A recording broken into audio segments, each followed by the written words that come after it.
കാണൂ പരസ്യരഹിതമായ ഏറ്റവും പുതിയ എപ്പിസോഡുകൾ. മറ്റൊരു സ്ത്രീയുടെ അടുത്ത് പോയി മടങ്ങി എത്തുമ്പോഴും കണ്ണീര് കുടിച്ചിറക്കി തൂശനില വിരിച്ച് സദ്യ വിളമ്പാനേ. ഇത് ശാരദയല്ല, രാജേശ്വരിയാ. നിങ്ങൾ തീരുമാനിക്കണം ഈ റൂമിൽ ആര് കിടക്കണമെന്ന്. നിങ്ങൾക്ക് അവിടെ കിടക്കണമെങ്കിൽ ഞാൻ ഹാളിൽ കിടന്നോളാം. വേണ്ട രാജേശ്വരി, ഞാൻ പുറത്ത് കിടന്നോളാം. ആ നിൽക്ക്, ഒരു കാര്യം കൂടി. നിങ്ങൾക്ക് കഷായത്തിൽ വിഷം ചേർത്ത് തന്നതിൽ പിന്നീടെങ്കിലും ഞാൻ പശ്ചാത്തപിച്ചിട്ടുണ്ട്. ഇനി ജീവിത അവസാനം വരെ എന്റെ മനസ്സിൽ ആ വിഷമം ഉണ്ടാവില്ല.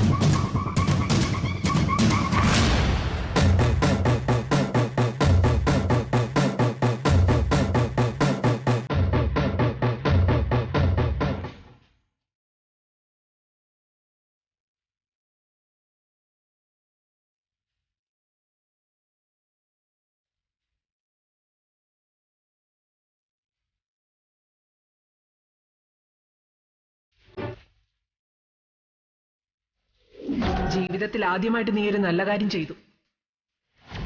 ഇഷ്ടപ്പെട്ട ആർക്കെങ്കിലും സമ്മാനമായി കൊടുക്കണമെന്നേ ഞാൻ കരുതിയുള്ളൂ.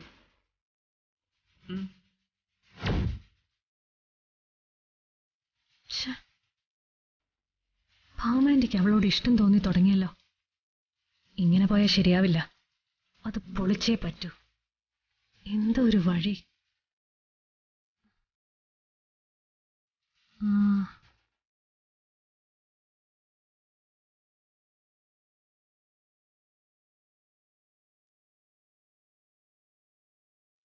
അവളുടെ കുളി.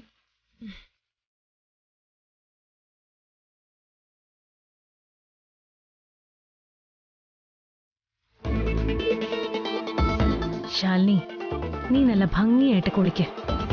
നിന്റെ മൊബൈൽ വെച്ച് തന്നെ ഞാൻ തരാം നിനക്കുള്ള പണി.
ഭാഗ്യം, അവളുടെ കുളി കഴിഞ്ഞിട്ടില്ല.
മൊബൈല് അതെവിടെ പോയി?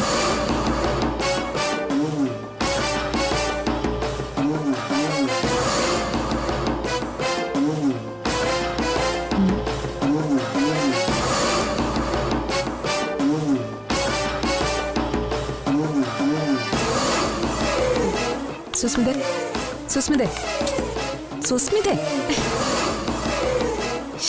എന്താടി? എന്റെ മൊബൈൽ ഉണ്ടോ? എന്നെ ഏൽപ്പിച്ചിരുന്നോ നീ നിന്റെ മൊബൈല്?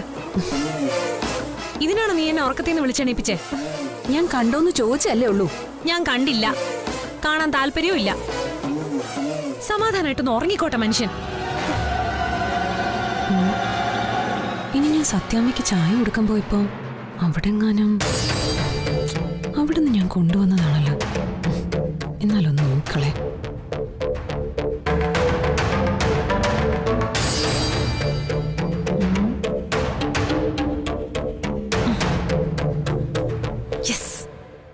ചെല്ലടി ചെല്ല്.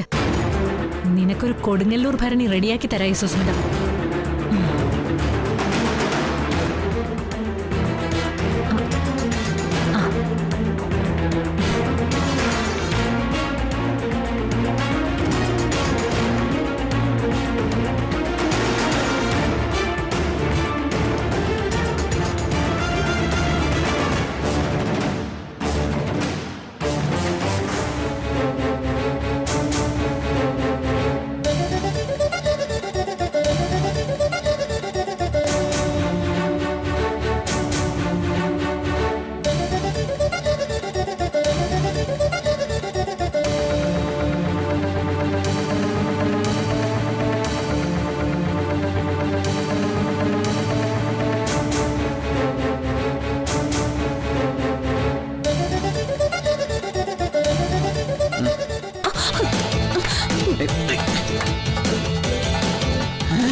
അല്ല, സ്വപ്നത്തിൽ നേരെ ഇറങ്ങി വന്നാ? സ്വപ്നത്തിന്നോ? എന്റെ ഫോൺ ഇങ്ങി തന്നെ. ഞാൻ ഇയാളെ ഇങ്ങനെ ഇതേ വേഷത്തിലെ സ്വപ്നം കണ്ടോണ്ട് കിടക്കായിരുന്നു. ചുമ്മാ വിട്ടെന്നെ. സത്യം ഞാൻ പറയുന്നത് കേക്ക്. വിട്, എനിക്ക് പോണം. വിട്.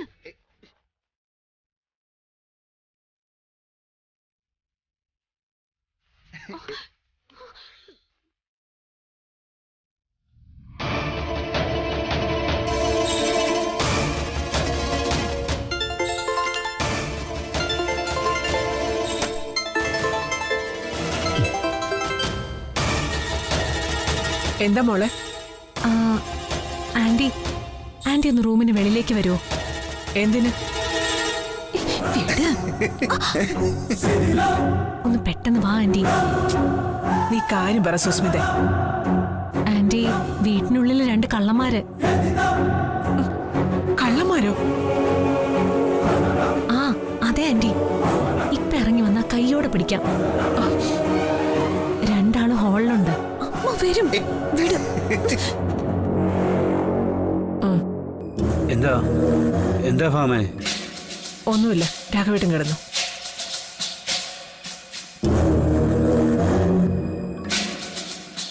എന്നിട്ടേ താനെ എനിക്ക് പോണം. വിട്. ആഹാ, പിന്നെന്തിനാ ഇയാള് രാത്രി ഒളിച്ചും പതുങ്ങി എന്റെ അടുത്തേക്ക് വന്നേ? അത് ഇയാളെ കാണാൻ വന്നോന്നല്ല, അത് ഞാൻ എന്റെ ഫോൺ എടുക്കാൻ വന്നേ. ഫോൺ എടുക്കാനൊന്നുമില്ല, ഇയാള് ഫോൺ എന്നെ ഏൽപ്പിച്ചിട്ടാണ് പോയത്. ഓ, അത് ഇവിടെ ഇരിപ്പുണ്ടായിരുന്നു. പിന്നെ മോനത്തൊന്ന് പൊട്ടി വീഴായിരുന്നില്ല ഇയാളുടെ മൊബൈല്. ഒന്നും വീട്ടിൽ വിഷ്ണു പറയുന്ന കേക്ക്. അമ്മ വരും. പറയട്ടെ, പോവാൻ വരട്ടെ. നമുക്ക് വീട്ടു വിഷ്ണു ഏട്ടാ എങ്ങാനും വന്നാലുണ്ടല്ലോ. വിഷ്ണു,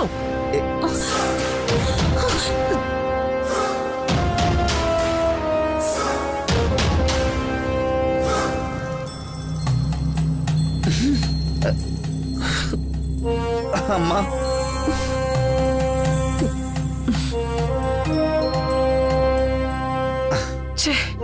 നാണം കെട്ടവനെ, എന്താണ് ഇവിടെ? അതമ്മ ഞങ്ങളെ ഇത് ഇവിടെ ഡാ, നിന്നോട് ചോദിച്ചത് എന്താ ഇവിടെ?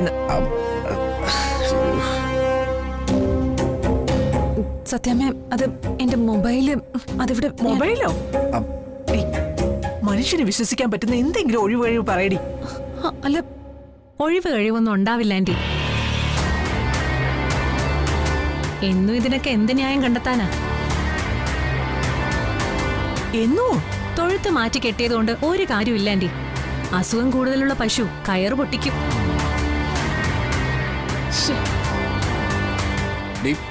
ആന്റി ഇവളെ എന്റെ റൂമിലാക്കിയിട്ട് എന്ത് വിശ്വസിച്ച താഴെ കിടന്നുറങ്ങുന്നത്? ഞാൻ ഉറക്കം പിടിച്ചെന്ന് കണ്ട ഇവള് പാത്തും പതുങ്ങിയും പുറത്തിറങ്ങും. പിന്നീട് പുലർച്ചെയാ തിരിച്ചു വരുന്നേ. എങ്ങോട്ടാ പോകുന്നേന്ന് ഒരു പിടിയില്ല. സുസ്മിതേ, കൊള്ളരുതായ്മ പറയരുത്. നീ ആടി കൊള്ളരുതായ്മ പറയുന്നേ? ഒറ്റ ദിവസം നീ ആ റൂമിൽ കിടന്നുറങ്ങിയിട്ടുണ്ടോ? സുസ്മിതേ, വേണ്ട, വെറുതെ വേണ്ട.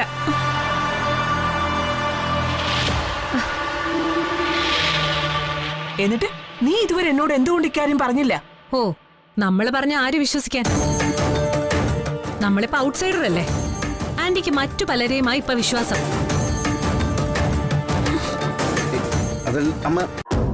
അവരാണെങ്കിൽ നനഞ്ഞിടം കൊഴിക്ക്. അതെനിക്ക് പറ്റിയൊരു തെറ്റായിരുന്നു. എന്നെ തെറ്റിദ്ധരിപ്പിച്ച് വിഷ്ണുവിനെയും കൊണ്ട് ആദ്യരാത്രി ആഘോഷിക്കാൻ പോയവളെ ഞാനൊരിക്കലും വിശ്വസിക്കാൻ പാടില്ലായിരുന്നു. വിഷ്ണുട്ട, സുസ്മിത, ഇനി ഇവളുടെ നിയന്ത്രണം നിനക്കായിരിക്കും. ഇവളെ ഏത് സമയത്ത് എങ്ങോട്ട് പോന്നു, ആരെ കാണുന്നു, എന്ത് ചെയ്യുന്നു, എല്ലാം നീ എന്നെ അറിയിക്കണം. അതല്ല എന്റെ അമ്മ. നിനക്ക് സങ്കടാവുന്ന എനിക്കറിയാം. പക്ഷേ സുസ്മിതയുടെ വിവാഹം കഴിഞ്ഞു മാത്രമേ നിങ്ങൾക്കിടയിൽ ഭാര്യ ഭർത്തൃബന്ധം ഉണ്ടാവൂ എന്ന വാക്ക് അത് പാലിച്ചേ മതിയാകൂ. സത്യാമ്മ, ഞാൻ പറയുന്ന ഒന്ന് കേറി പോടി, നാണം കെട്ടവളെ.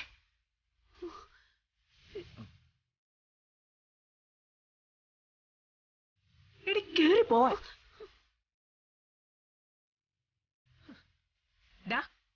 വെറുതെ മഞ്ഞുകൊള്ളാതെ പോയി കിടന്ന് ഉറങ്ങാൻ നോക്ക്.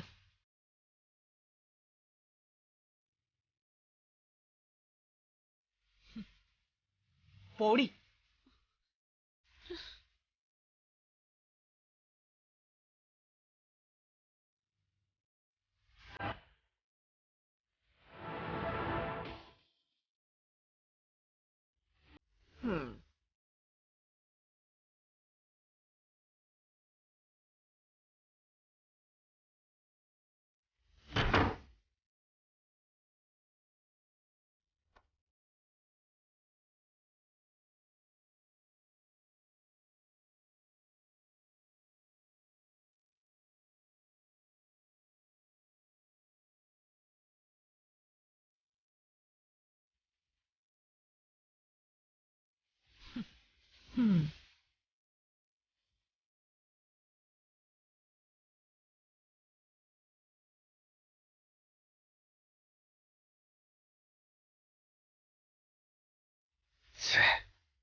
എന്താ ഫാമേ?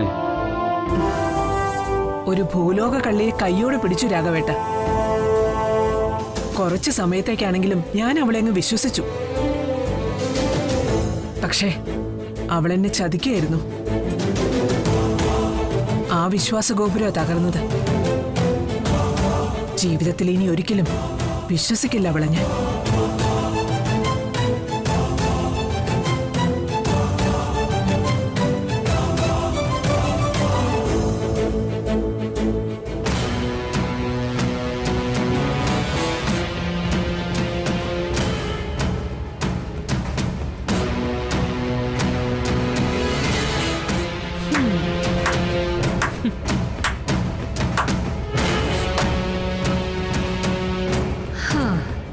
ഇപ്പൊ എന്തായി ശാലിനി മോളെ? കിണ്ണം കെട്ട കള്ളിയെ കൈയോടെ പിടിച്ചില്ലേ? ഇപ്പതേ നിന്റെ റിമോട്ട് കൺട്രോളും എന്റെ കയ്യിൽ. ഇനി സുസ്മിത വരയ്ക്കുന്ന ലക്ഷ്മണരേഖയ്ക്കപ്പുറം പോവില്ല നീ. എന്നാ നീ ഒന്ന് വരച്ചു നോക്ക്, ഞാനൊന്ന് കാണട്ടെ. എടീ, എന്റെ കഴുത്തിൽ താലി കെട്ടിയ ഭർത്താവാ വിഷ്ണുവേട്ടൻ. വിഷ്ണുവേട്ടനെ കാണണമെന്നുണ്ടെങ്കിൽ നീയല്ല, നിന്റെ ഭാമാൻഡി ലക്ഷ്മണരേഖയും ചതുരവുമായിട്ട് വന്നാലും ഞാൻ പോവും. അതിപ്പോ ഏത് പാതിരാത്രി ആയാലും. അത്രയ്ക്കായോ നീ? ഭാമാൻഡിയെ ഇപ്പൊ തന്നെ ഈ വിവരം അറിയിച്ചിട്ടേ കാര്യമുള്ളൂ. നിന്നെ കൊണ്ട് ഇതേ പറ്റൂ സുസ്മിത. ഏത് കാര്യത്തിനും ഭാമാൻഡി. ശാലിനിക്കെതിരെ സ്വന്തമായി എന്തെങ്കിലും ചെയ്യാനുള്ള തന്റെടോ തണ്ടല്ലോ ഉണ്ടോ നിനക്ക്? അല്ലെങ്കിൽ തന്നെ ഭാമാൻഡി ആരാ? നിന്റെ ഗുണ്ടേ. അവരെ എന്റെ ഭർത്താവിന്റെ അമ്മയാ. അവരും ഞാനും തമ്മില് പലതും പറഞ്ഞു നിരിക്കും. ഇന്ന് പിണങ്ങിയ നാളെ കൂട്ടുകൂടും. കാരണം നാളെ സത്യാമ്മ വീണുപോയാ നോക്കേണ്ടത് ഞാനാ. അല്ല, നീയോ? നീ സത്യാമ്മയുടെ ആരാടി?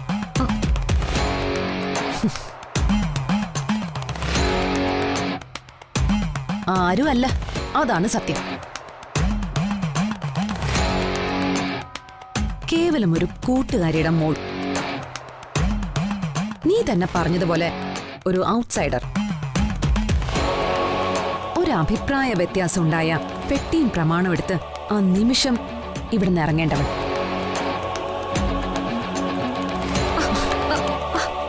നീ ഇന്ന് രാത്രി ഇവിടുന്ന് കഴിച്ച ഭക്ഷണം പോലും ഞാനടക്കം ഇവിടെ ഉള്ളവരുടെ ദയയാ. അതിന്റെ പൊളപ്പിലെ ഞെളിഞ്ഞു കയറി ശാലിനിക്കെതിരെ പത്തി വിരിക്കല്ലേ. അടിച്ച് തൂക്കിയെടുത്ത് ഈ വളപ്പിന് പുറത്തിടിഞ്ഞ. ആട്ടെ, ഞാൻ മൊബൈല് കണ്ടോന്ന് ചോദിച്ചപ്പോ നിനക്ക് ഭയങ്കര ഉറക്കമായിരുന്നല്ലോ. നീ എങ്ങനെ കൃത്യസമയത്ത് താഴെ ക്രാഷ് ലാൻഡ് ചെയ്തു? അത് പിന്നെ എന്തു പറഞ്ഞാലും നീ ഇപ്പൊ എന്റെ റൂംമേറ്റ് അല്ലേ. നിനക്കെന്തേലും സംഭവിച്ചാ ഞാനല്ലേ മറുപടി പറയണ്ടേ. അതുകൊണ്ട് നീ എവിടെ പോയിന്ന് അന്വേഷിക്കണം തോന്നി. എല്ലാ രാത്രിയിലും ഞാൻ ഈ റൂമിൽ നിന്ന് പാത്തും പതുങ്ങിയും പുറത്തിറങ്ങി പോകാറുണ്ട് അല്ലേ? പിന്നെ നേരം വെളുക്കുമ്പോഴാ വന്ന് കിടക്കുന്നത് അല്ലടി?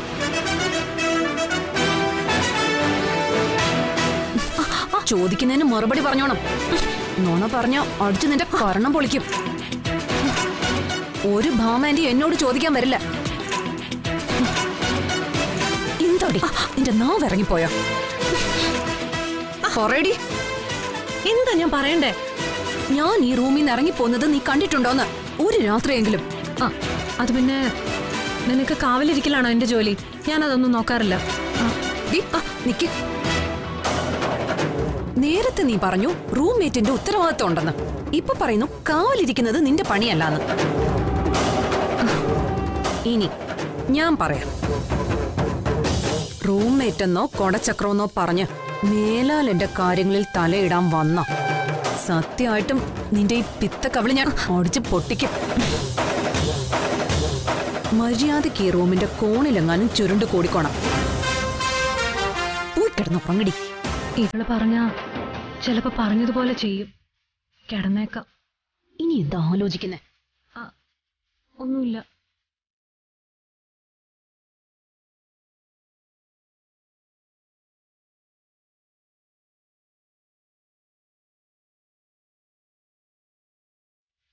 ആന്റിക്ക് അവളോടുള്ള സോഫ്റ്റ് കോർണർ പൊട്ടി. ഇനി ഇതിൽ പിടിച്ച് കയറാൻ ഈസിയാ. പക്ഷേ നടുതളർന്നു കിടക്കുന്ന ആ കാർന്നോര് അതിനെല്ലാം തുരങ്കം വെക്കും. അയാൾ ഇവിടുന്ന് ആരും അറിയാതെ കാണാതാവണം എന്നേക്കുമായി.